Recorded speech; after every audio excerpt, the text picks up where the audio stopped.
Excuse me, do you know why we pulled you over today? Exactly, it's because you're not subscribed.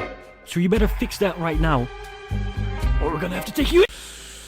Anyways, ladies and gentlemen, obviously, the Studio Mac wasn't the only thing that was announced.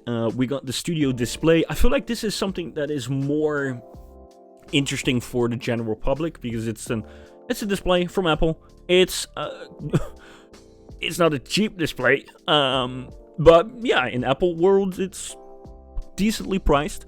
And I feel like for the features that you get back, the 5K display, there's no other display like this on the market for anything cheaper.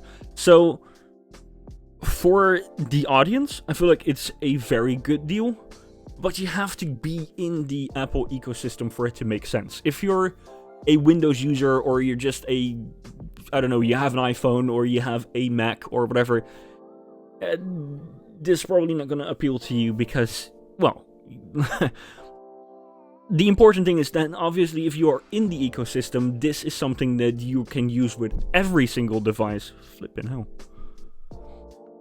I'm gonna do that again, so don't get mad at me, but I just keep slapping my fucking mic. Obviously if you're in the complete ecosystem, you can use this screen with every single device that you have. So, like your iPad, your Mac, your Mac Studio, your MacBook Pro, I don't know, MacBook Air, I don't know, whatever stuff you have. But it doesn't make... I feel like it doesn't make sense if you just have a MacBook Air, because this is like... it's more expensive than the MacBook Air, depending on how much you spec'd it out. But, I mean, any, like, user that picks up a MacBook Air is probably going to do either the base model or maybe the 8-core GPU version, right? But it's, like, MacBook Air users usually do not spec it out too much because thermal limitations, right? Maybe that ended with the M1. I have not used a MacBook Air in a really long time, so I don't know, but it could have. Anyways, what I'm trying to say is, like, it doesn't really make sense in that case.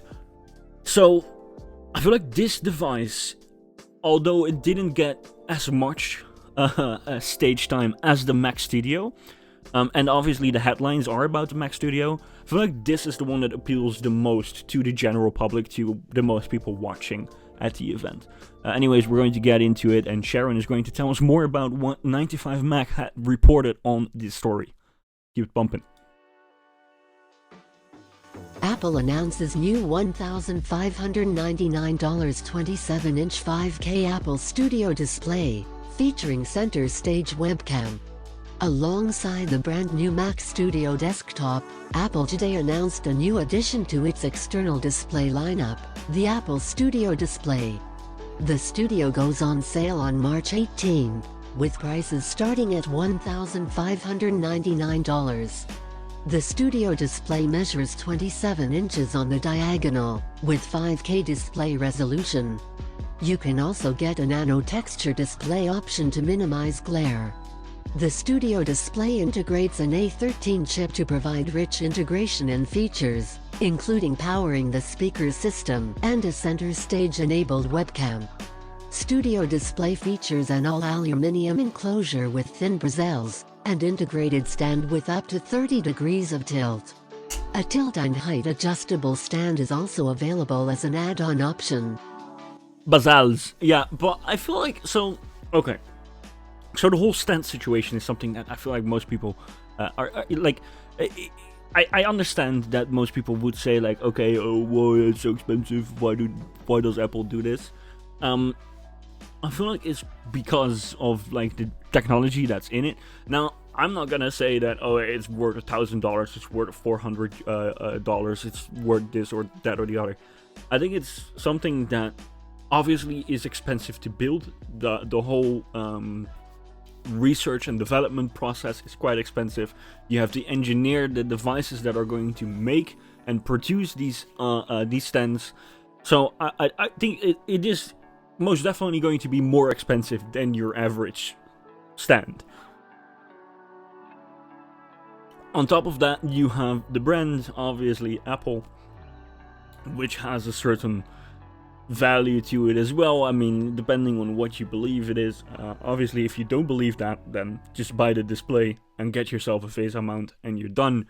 And if you do believe it, then, well, you get that, and it also includes the research and development and everything around that. So, apparently then, for the Pro XDR display, you get to $1,000 because, like, I don't know, it's a standalone stand, and here it's $400. It's also, like, literally melted to the back of your screen, so you probably won't be able to take it off, and if you do, it's probably a one-time thing. So I'm just saying, this is not something that I feel like most people should be concerned about, but what I was trying to say is, like, I'm glad that this time they had a normal stand as well, right? So you can just have the normal stand and be done with it. I'm glad they did that, because otherwise you would have had this entire, like, discussion about, oh, the stand, not the stand, blah blah. It's an option. And it's an option because apparently it is expensive for them to make. It's also, like, the brand, I just explained it. That's why it is an option. So, like, you can complain about it all day long and, like, tweet about it, get all angry, but it's an option. Like, if you were forced to buy the $1,000 stand, then obviously, like, that would be crazy. Like, we all want it to be included, but then the price apparently would have been $1,000 higher. So they didn't opt to do that. They went for a lower price, and this is your option. Again, you can still buy a IKEA fucking if you want to. I don't even know if IKEA sells VESA mounts, or whatever you want to call it. Do whatever you want. I'm just saying. I'm glad that they got this one also with a VESA option if you want to, or just the standard, what is called the standard stand, and that's fine. I'm very glad about that, because it's I don't know, all the discussion. What is this? Everyone who bought a Mac Pro before this even was looking at their screen like.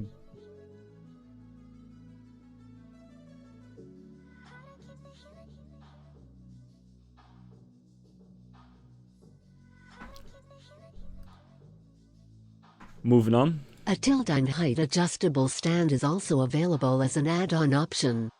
Unlike the Pro Display XDR, Apple Studio Display includes a webcam for video calls. The ultra-wide 12-megapixel webcam includes support for center stage, the first time the feature has been available on the Mac platform. Yeah, I mean, I feel like, so some people are complaining about the fact that it's not on the MacBook Pro.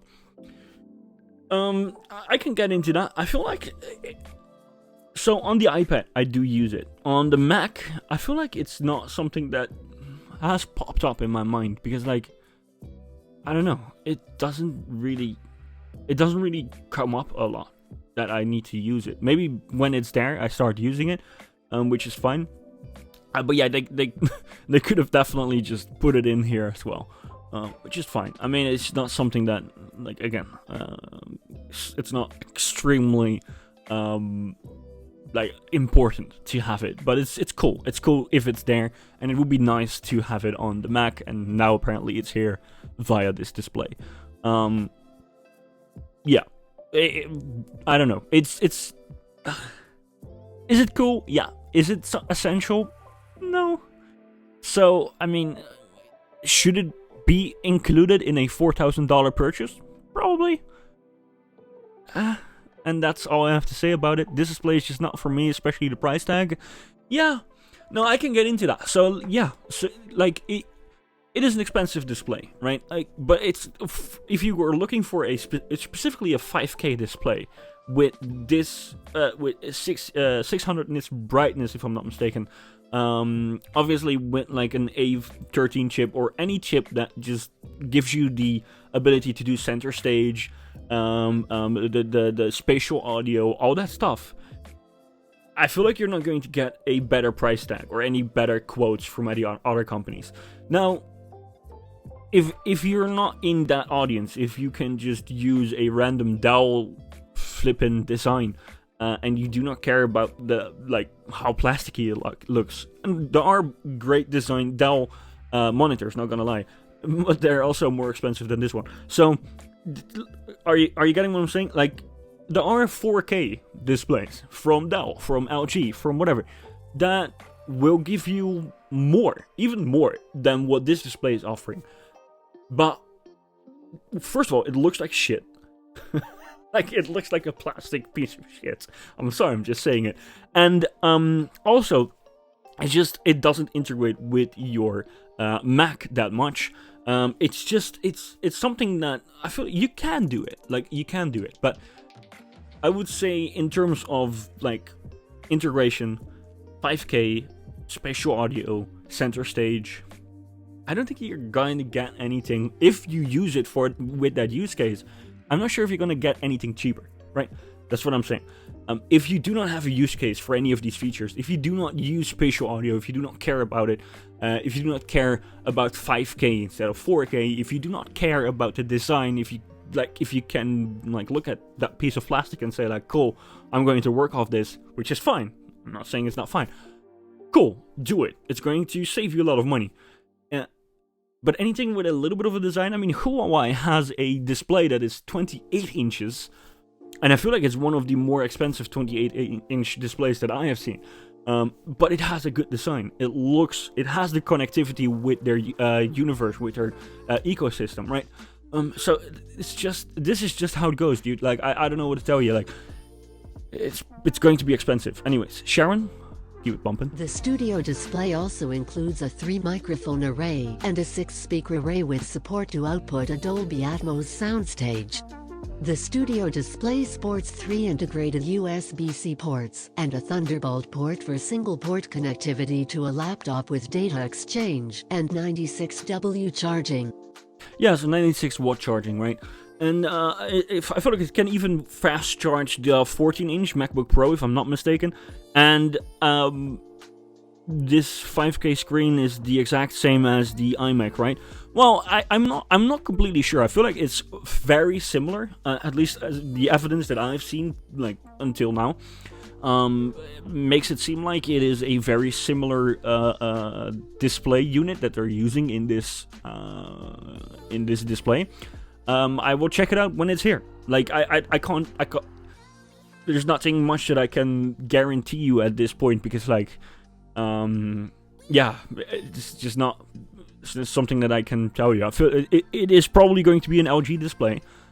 So yeah, in terms of that, like, it's probably going to be similar. I'm not sure if it's similarly calibrated. Maybe they changed a little bit about the panel itself. But yeah, you like, it's a standard formula. Like, it's kind of like James Bond, right?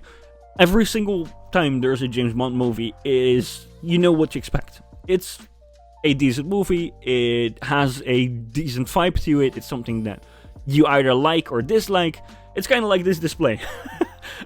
It's kind of like this. You know what you're gonna get because it's Apple. It's a design. It's a display that probably is going to be mostly like an iMac display. The surprises are not too spectacular. It's not like a Pro XDR display, right? It's not like an Christopher Nolan movie. It's a James Bond movie, and it's fine. We enjoy it. We have a use case for it. But I would also say, like, yeah, it's probably going to be similar to the iMac screen, and which is fine. I mean, I love the iMac screen. It's absolutely insane. Anyways, keep it pumping.